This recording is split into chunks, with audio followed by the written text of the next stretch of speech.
শুধু দর্শক মণ্ডলী, আমি জাতীয় প্রেস ক্লাবের সামনে দেখতে পাচ্ছি এই রাত্রেবেলাও রিকশাওয়ালারা এখানে অপেক্ষা করছে এবং এই রিকশাওয়ালারাও তাদেরও যে একটি ঈদের আনন্দ আছে, যেহেতু আজ রাত পোহালেই আগামীকালই ঈদুল আজহা। ঈদুল আজহা হলো মুসলমানদের একটি বড় ঈদ আনন্দ এবং উৎসব, এবং এই ঈদ উৎসবে আমরা দেখতে পাচ্ছি রিকশাওয়ালারা তাদের রিকশা থামিয়ে জাতীয় প্রেস ক্লাবের সামনে অপেক্ষা করছে। সবথেকে বড় ব্যাপার হলো এই ঈদুল আজহা। এই ঈদুল আজহা কুরবানি ঈদ। যারা পশু কুরবানি দিবেন তারা রাতারাতি আজও তারা বাড়ির দিকে নারীর টানে যাচ্ছেন এবং শশা এলাকায় গিয়ে তারা ঈদের দিনও স্থানীয় হাটবাজার থেকে তারা গরু ছাগল কেনে। অনেকের বাড়িতে পোষা থাকে, তারা কুরবানি দেয়।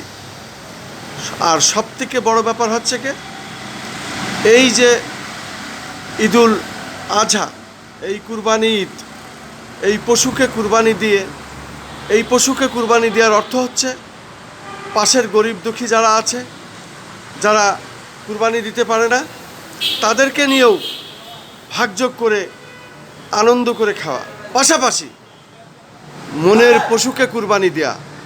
এই মনের পশুকেও কুরবানি দেওয়ার জন্য এই মহামান্বিত এই ঈদুল আজহা।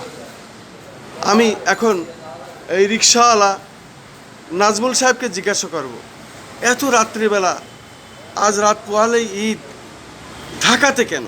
সারা জীবন তো ঢাকাতে রিকশা চালানোই হয়, রোদ বৃষ্টি ঝড় উপেক্ষা করে আমরা সবসময় দেখেছি রিকশা চালকরা রিকশা চালায়। তারা জীবনের মায়া ছেড়ে দিয়ে, শরীরের মায়া ছেড়ে দিয়ে তারা প্যাডেল করে শরীর খাটিয়ে রিকশা চালায়, ঘাম ঝরিয়ে তারা সৎ পথে ইনকাম করে, একেবারে সলিড পয়সা রিকশা চালকরাই।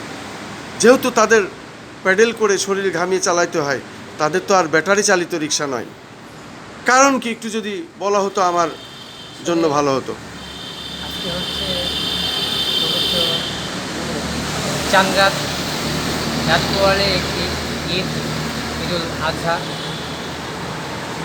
সেই ঈদুল আজহা উপলক্ষে আমরা রিক্সা চালক ঢাকা শহরে, এই ঢাকা শহরে 7,784টা রিক্সা আছে। অনেকেই বাড়িতে চলে গিয়েছে, কেউ কেউ যেতে পারে নাই। আসলে সবারই কিন্তু সমস্যা রয়েছে। সমস্যা যেমন আজকে যে দুর্ভিক্ষর যে জ্বালা, শ্রমিকদের যে জ্বালা, সেই জ্বালা কিন্তু আসলে কেউ বোঝার চেষ্টা করে না। আজকে দেখেন সরকারি প্রতিষ্ঠানে বা কোনো বড় বড় প্রতিষ্ঠানে যারা চাকরিজীবী ছিল, তারা দীর্ঘ 1 বছর বা 6 মাস যারা চাকরিজীবীতে ছিল, তারা বেতনসহ বোনাসসহ পেয়েছে।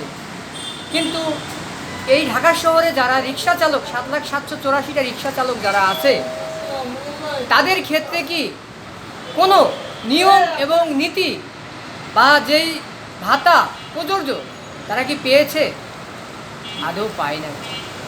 তারা ভারসাম্যহীন, তারা মূল্যহীন, তারা ভারসাম্যহীন, তারা ভাসতেছে, তারা জানে না যে তারা ভাসতে ভাসতে কোথায় গিয়েছে।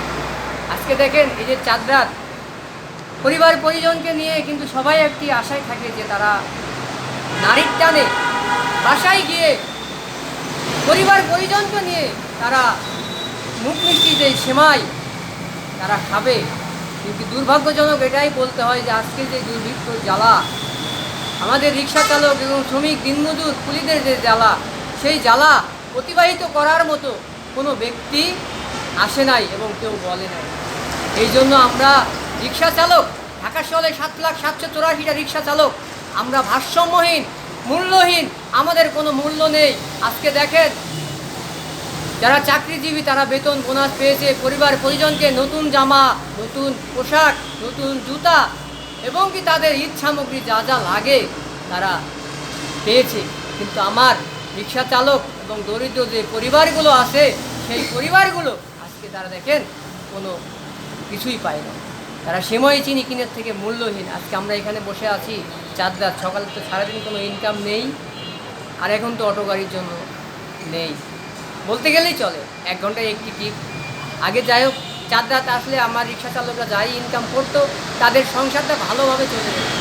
কিন্তু আসলে দেখেন যে এই দ্রব্যমূল্য যে নিয়ন্ত্রণ, যে লাগামহীন লাগাম টানতে গিয়ে আমরা আসলে খুব কষ্টে যাই।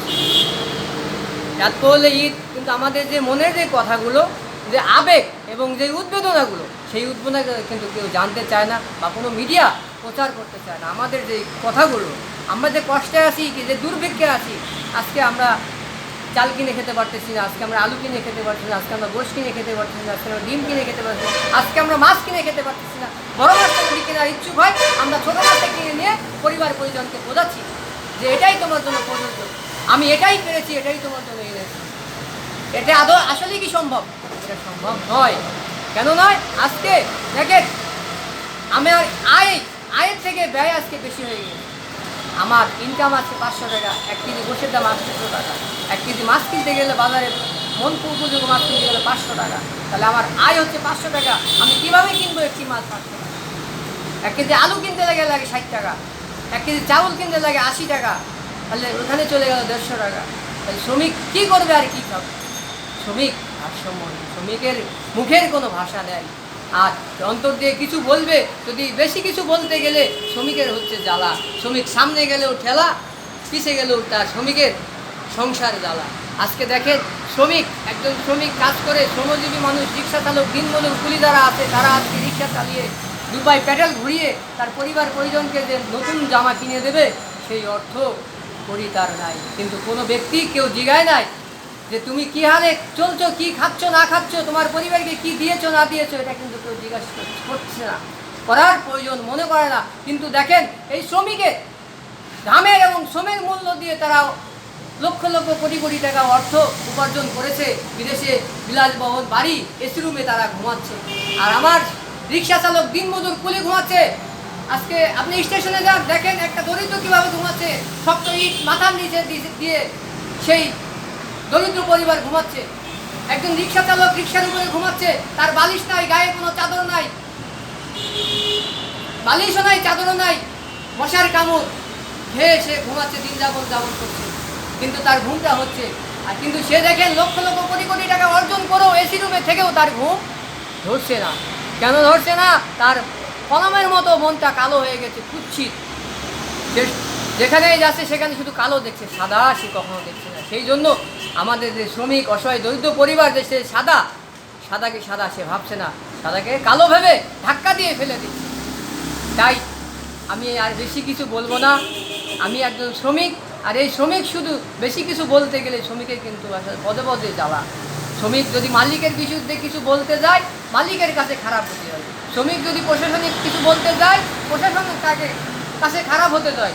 শ্রমিক যদি কোনো কারোর কথা শেয়ার করতে যায়, ভালো কিছু শেয়ার করলে ভালো, যদি খারাপ কিছু শেয়ার করতে যায়, তুমি আমার কাছে মিশো না, আমার কাছে এসো না। কেননা তোমার সময়টা খারাপ। ভালো সময় সঙ্গী সবাই আছে, কিন্তু খারাপ সময় সঙ্গী কেউ নাই। আজকে আমার টাকা আছে, আমার সঙ্গী আছে, আমার টাকা নাই, আমার কোনো সঙ্গী নাই। সেই জন্য শ্রমিক ভারসাম্যহীন। আমি সবাইকে, 18 কোটি জনগণকে ঈদের শুভেচ্ছা জানিয়ে আমি আমার কথা শেষ করছি। আশা করি সবাই ভালো থাকবেন, সুস্থ থাকবেন। ধন্যবাদ সকলকে।